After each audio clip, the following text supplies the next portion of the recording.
एक और प्रूफ करने को दिया था मैंने, हुआ क्या प्रूफ? उसमें करना कुछ नहीं था, बच जा रही तेरी एकदम। चल,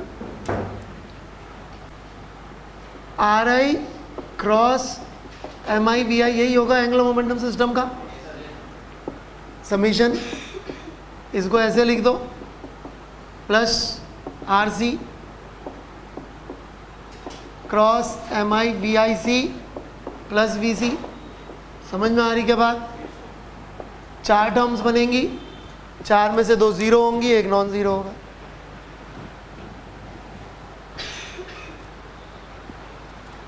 जो 2 नॉन जीरो होंगी वो आपको बता दिए मैंने, जो 2 जीरो होंगी क्यों होंगी एक मिनट बता देता हूँ।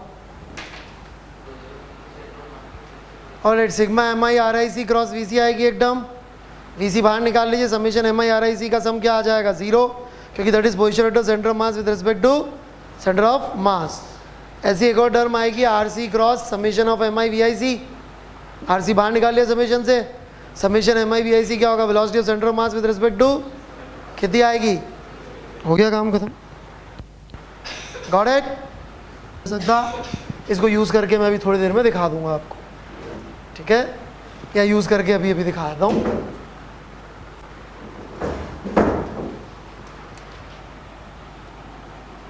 जैसे कि ये रॉड इस इंच के अबाउट जा रही ओमेगा एंगुलर वेलोसिटी से, इसका एंगुलर मोमेंटम हमको मालूम है ml²/3 ओमेगा होता है, राइट?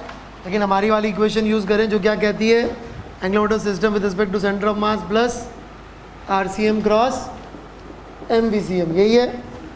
तो angular momentum system with respect to centre of mass क्या आएगा? ml²/12 omega.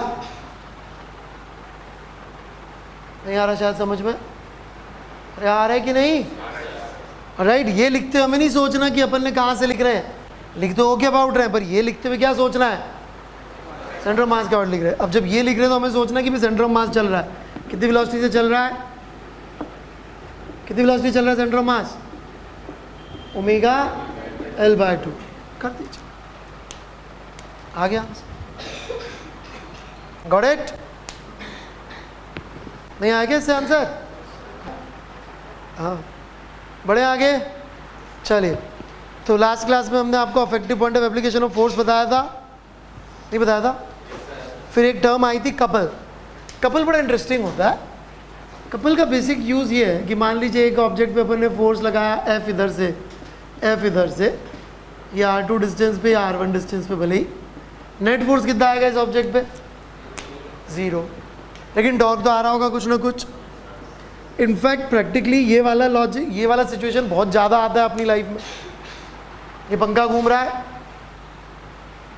Couple, net force थोड़ी लग रहा है इसमें मोटर की वजह से, लेकिन टॉर्क तो लग रहा है जिसकी वजह से घूम रहा होगा कुछ ना कुछ। नहीं समझ में आई बात? राइट, तो इस सिचुएशन बोलते हैं कपल। यहाँ पे अपन effective point of application of force नहीं बना सकते। क्यों नहीं बना सकते? नेट फोर्स ही 0 आ रहा है तो वो नहीं बना सकते अपन, ठीक है? तो इस सिचुएशन को कपल बोलते थे और उसमें सिंपली ऐसे टॉर्क बना के छोड़ देते हैं कि ऐसा एक टॉर्क लग रहा होगा, दैट्स ऑल। बढ़ू? Alright, centre of gravity, centre of mass, what is that?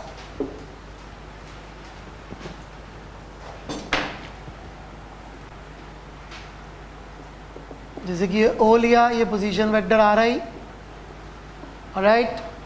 इसके ऊपर ग्रेविटी का फोर्स लग रहा है MIG, I यही लग रहा होगा। यदि अपन टॉर्क ड्यू टू ग्रेविटी लिखेंगे तो कितना आ जाएगा torque due to gravity? Summation RI cross MIGI। What do you say? बोलिए भाई, यही होगा समेशन RI क्रॉस MIGI। कुछ पूछना है तो बोले, यही आएगा। यदि अपन को इसका अफेक्टिव पॉइंट ऑफ एप्लीकेशन लिखना होता है ग्रेविटी के टॉर्क का, तो उसका टेक्निकल नाम है centre of gravity, which would be this. So what is centre of gravity? Centre of gravity is affective point of application of gravity force, जो अभी तक अपन बिना कुछ सोचे समझे कहाँ बनाए जा रहे हैं फोर्स को?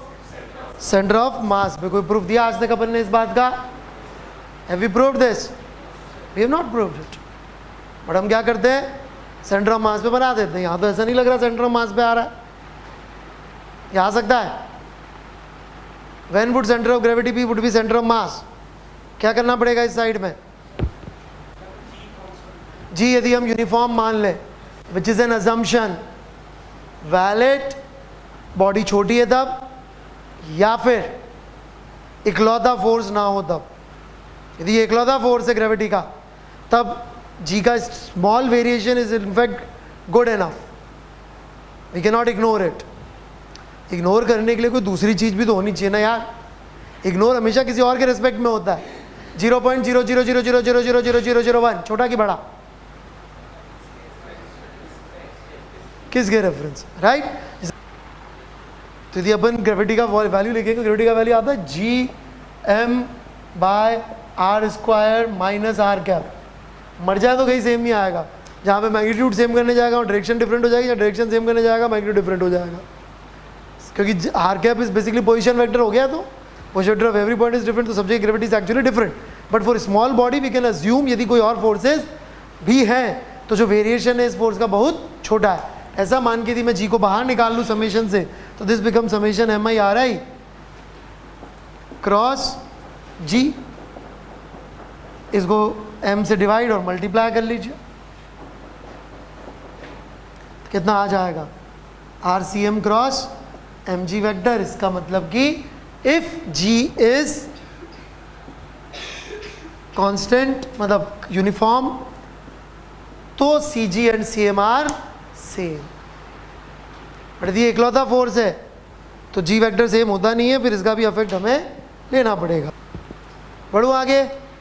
तो अब समझ में आया अपन mg क्यों रॉड के सेंटर से बना देते थे, कि नहीं समझ में आया, राइट। इसका लाइफ ऑन अर्थ से क्या लेना देना है। कितने लोगों को वीनस के बारे में सबसे खास बात पता है, what is so special about Venus. Two special things, एक हमारे काम की है, एक नहीं है। वीनस का एक दिन एक ईयर करीब करीब एक जैसा होता है, ज़्यादा होता है वैसे तो। Because of that one face is always towards moon sun, another face is always away from सन।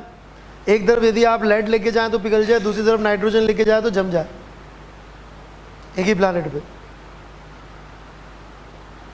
क्या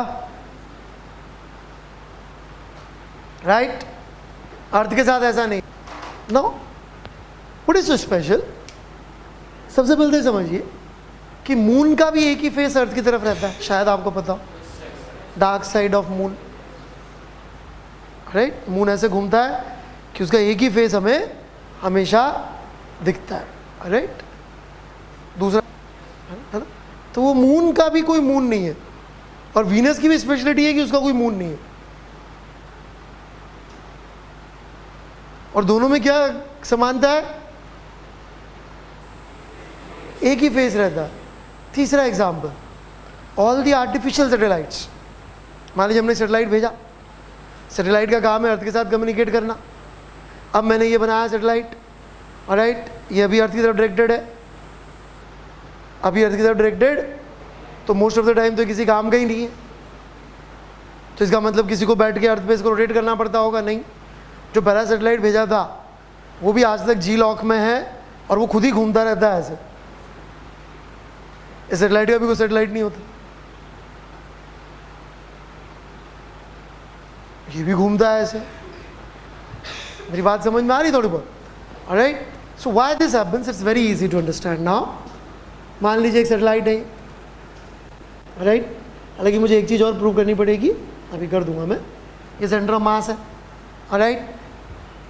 सेंटर ऑफ ग्रेविटी इसका थोड़ा सा अपन को मानना चाहिए आगे होगा, बिकॉज यदि जी में थोड़ा सा ही वेरिएशन तो यहाँ जी की वैल्यू ज़्यादा होगी।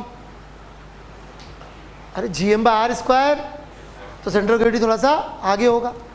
यदि मैं मान लूँ ये ना घूमे, मान लूँ ना घूमे, तो ये ग्रेविटी का फोर्स लग रहा होगा Cg पर, ये Cm। यदि हम सेंटर ऑफ मास के अबाउट देखें तो ये फोर्स एक टॉर्क प्रोड्यूस कर रहा है कि नहीं कर रहा है, जिसको किधर घुमा दे रहा है, towards earth. That's what happens with moon also, that's what happens with Venus also. And because earth has a moon, so the earth's center of mass and centre of gravity need not align towards sun, because अभी earth plus moon के system का CGCM को line होना जरूरी है, सिर्फ अर्थ के CGCM को सन की तरफ लाइन होने की जरूरत नहीं है, इसलिए 365 का रेशियो आ जाता है दोनों ओमेगा में। तो अर्थ और मून एक सिस्टम है, अब इस सिस्टम का CGCM सन के चारों तरफ अलाइन होना जरूरी होगा, सिर्फ अर्थ का जरूरी नहीं होगा, तो कुछ चलता होगा लफड़ा में क्या, राइट।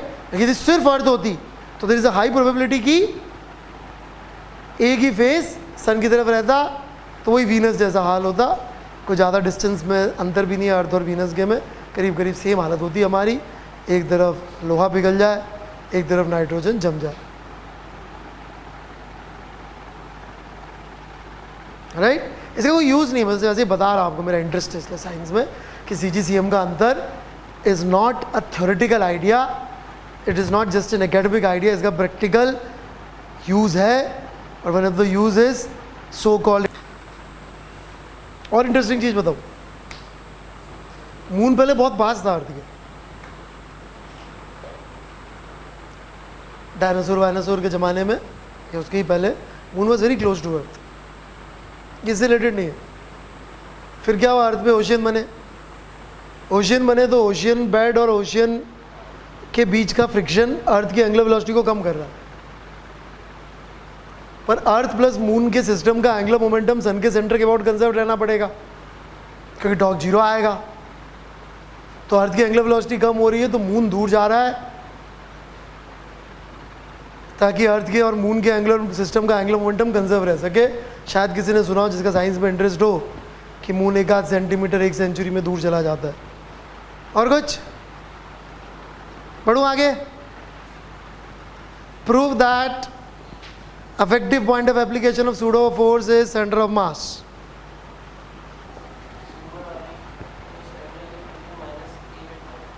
ऑलराइट, मान लेते हैं कोई पॉइंट P है जिसका एक्सेलरेशन AP है, ऑलराइट, हाँ, तो अपन P के फ्रेम में चले गए अपन, तो सबके ऊपर अपन एक सूडो फोर्स लगा रहे होंगे। यदि हम P के फ्रेम में चले गए तो RI P cross MI minus AP, right. Summation से तो बाहर निकल जाएगा, समेशन के अंदर क्या बचेगा, सिर्फ ये क्या आएगा, position vector of centre of mass with respect to P cross, तो what is the effective point of application of pseudo force, centre of mass. Based on this I can claim कि tau CM is equal to I CM alpha is always valid. Always मतलब even when centre of mass is accelerating.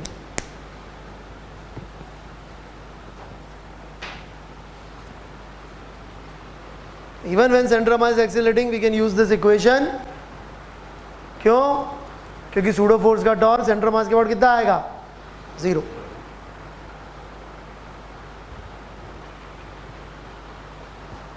एक और theorem है जो आपको prove करनी है, वो मैं आपके लिए दे देता हूँ, ठीक है। थ्योरम बड़ी सिंपल है। For a body in translational equilibrium torque about all points is same. ये प्रूव करके लाना, ठीक है।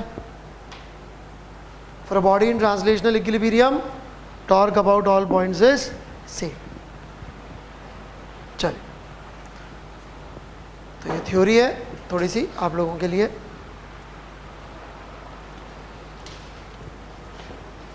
Now let's take a simple question.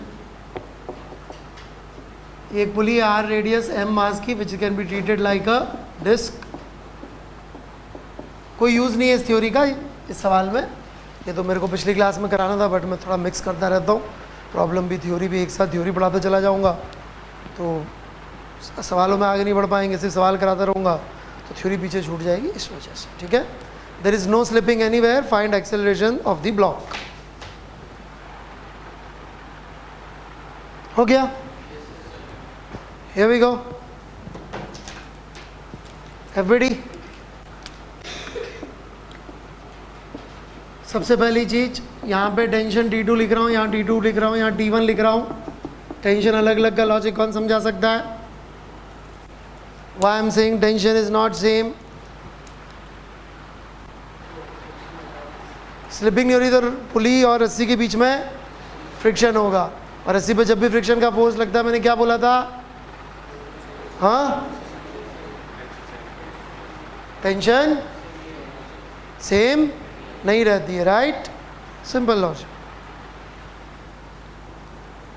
क्या रड्डे रुड्डे मार रखे भाई तूने? एक्चुअली तो इसके ऊपर फ्रिक्शन के फोर्सेस लग रहे होंगे पुली के ऊपर या डिस्क के ऊपर जो इसको घुमा रहे होंगे, but do we need that? Do we need that? No. हम उसके बिना भी कह सकते हैं कि हम इसको सिस्टम ले लेंगे और सीधे सीधे टॉर्क लिख देंगे T2R माइनस D1R. पुली को और रोप को अपन एक ही चीज़ मान लेते हैं ताकि उसका इंटरनल फोर्स ना लिखना पड़े, राइट? और रोप तो मासलेस है तो इतना टॉर्क हो जाएगा, is equal to mr²/2 alpha. इसके लिए equation m2g minus T2 is equal to m2A2. इसके लिए equation T1 minus m1g is equal to m1A1. हो गया काम खत्म. 4 अननोन है, 3 इक्वेशन है. एक और इक्वेशन किस लॉजिक से आएगी?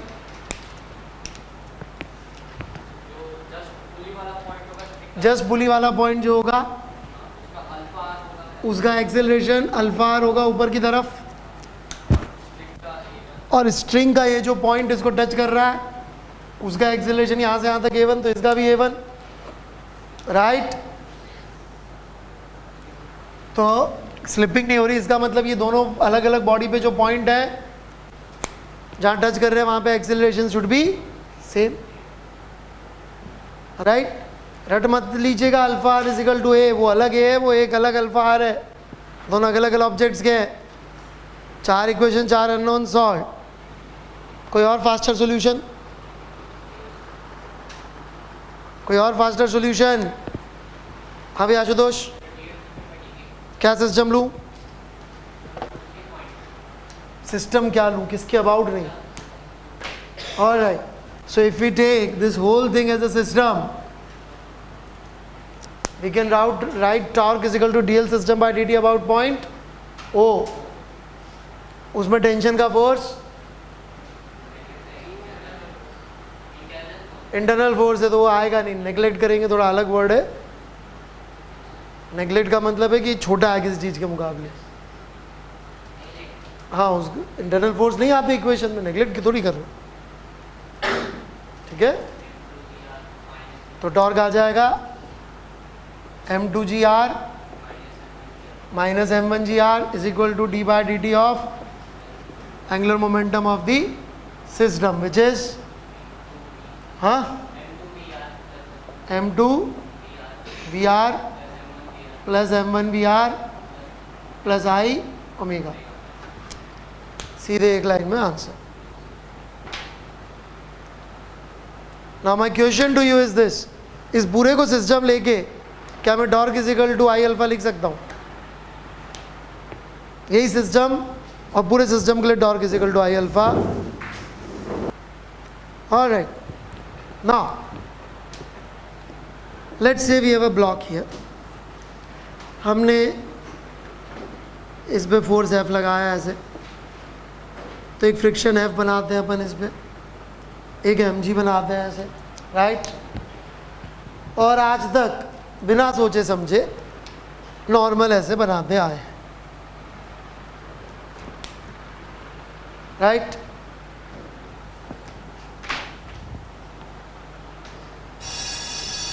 क्या एक ही नॉर्मल लगता है? बहुत सारे नॉर्मल कॉन्टैक्ट फोर्सेस लगते होंगे छोटे छोटे.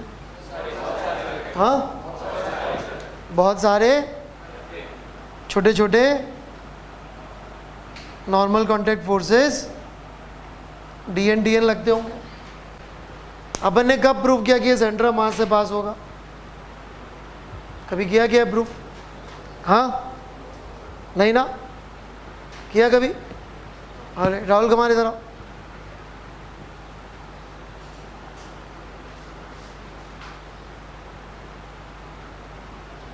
यहाँ खड़े हो जाओ, सामने देखो, आराम से खड़े हो जाओ, पैर थोड़े खोल के, उधर देखो.